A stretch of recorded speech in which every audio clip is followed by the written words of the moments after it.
Emil Lindeman ja Ketolan Strutsitila. Puutarha-hommia ja sitten siivousta.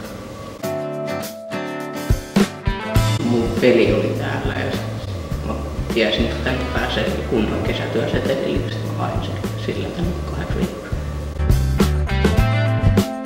No ehkä just puutarha-hommistusta, että on tehnyt itse ennenkin, ettei tuu tänne ja ei osaa mitään tehdä. Ehkä vähän erilaisia työtehtäviä, ettei ole sitä samaa hommaa. Kannattaa aika ajoissa, niin kuin viime nettiin voisi laittaa sellaisen sivuston, missä on pelkkiä kesätyöpaikkoja.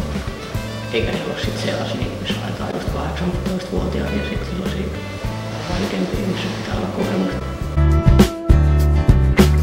Kun tekee noiden strutsien vieressä jotain, niin sitten tulee nokkiin, se on kiva. Niin ne luulee heti, että mä tuon strutsien keskellä ja syötän niitä kädestä silleen, mutta kyllä mä teen täällä enemmänkin tällaisia puutarhatöitä tällä. No mä oon ajanut traktoria eka kertaa täällä, opin sen aika helposti.